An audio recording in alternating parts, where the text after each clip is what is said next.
My name is Jaden Jefferson, and I'm a 15-year-old multimedia journalist and reporter based here in Toledo, Ohio. Chances are you know me from these national appearances on your favorite shows, The Ellen DeGeneres Show, Live with Kelly and Ryan, as well as appearances on the cable news front on CNN and MSNBC, as well as plenty of our local stations. But for me, my passion remains pretty much local. It's as these stories that I tell every day that continue to gain attention locally, and I've really gotten a great positive response from people in the community, and it goes to show just the importance of local journalism, the ability to tell a story about a local nonprofit in need of help, or to hold public officials accountable, as you see here. A lot of this work is important, and that's why I have many friends at a lot of our local television stations. We all know them, we all watch them, we all consume news from them. And I can tell you that these people work day in and day out very hard to tell your stories. I'll get back to that. You likely know these stations, but do you know Tegna Incorporated, Gray Television, or Sinclair Broadcast Group? Chances are, unless you work in local journalism and local media, you don't. These are plenty of other companies that are in the local news business. As you can see, there are a lot of them. And then we also have a term we use in the industry called O&Os. Now, these are stations that are owned by the network they're affiliated with. So, as you just saw, for example, Channel 13, it's owned by Gray Television, but they're not owned by ABC. There are plenty of O&Os out there that are. Now, for a second, I want to go back to Sinclair Broadcast Group. Sinclair is a very controversial figure in local media right now because the company continues to eliminate positions as well as local newscasts. And these stations right here are just a few of them that have had their news departments completely eliminated. Think about that for a second.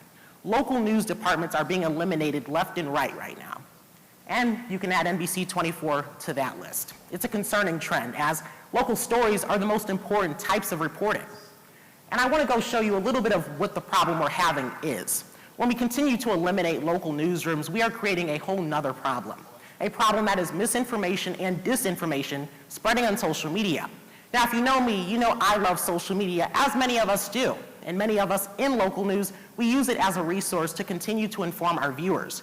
But when those newsrooms are disappearing, we are allowing misinformation and disinformation to flourish.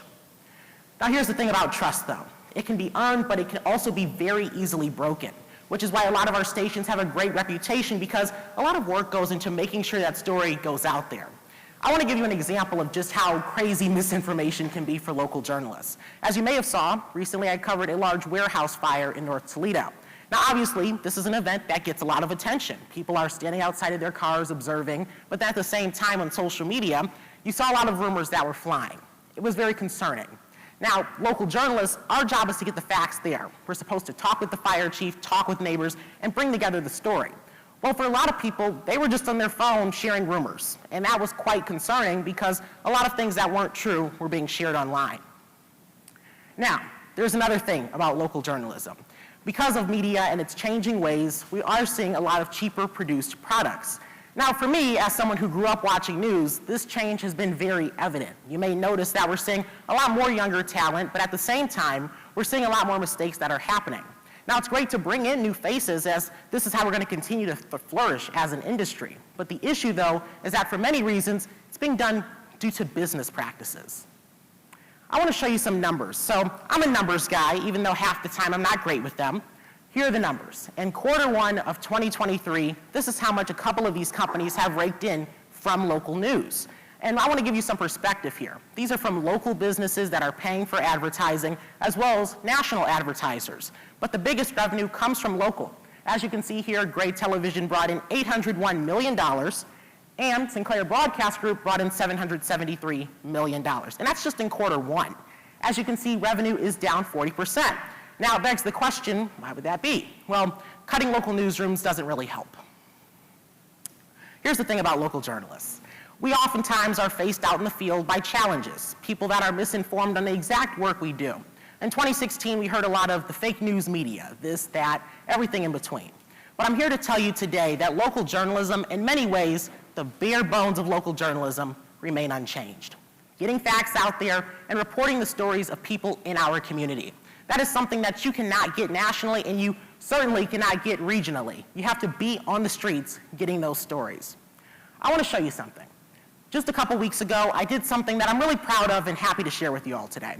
I did 3 different investigative pieces, one on human trafficking, one on the fentanyl crisis, and the third topic is, we overlook it, but the sewage plant. Now, why would I talk about that, right? Well, because the city of Toledo, repairs are needed there. We all remember the Toledo water crisis, but now we have to look at the sewage. So I covered all those stories, and I gave it a national audience because on Twitter, there are plenty of people that are sharing stories left and right, and these were the stories I was able to share there. And as you can see, this storytelling brought me to different places. It brought me to the corner of Bancroft and Cherry in Toledo. It brought me on a Zoom with Toledo Fire and Rescue Department in the car of this very school parking lot.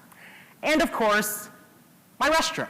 So as you can see here, this is the type of reporting that I think a lot of people want to see happen. They want answers, and they're just very interested in general. And I, with ADHD, am interested in pretty much everything. So it works out.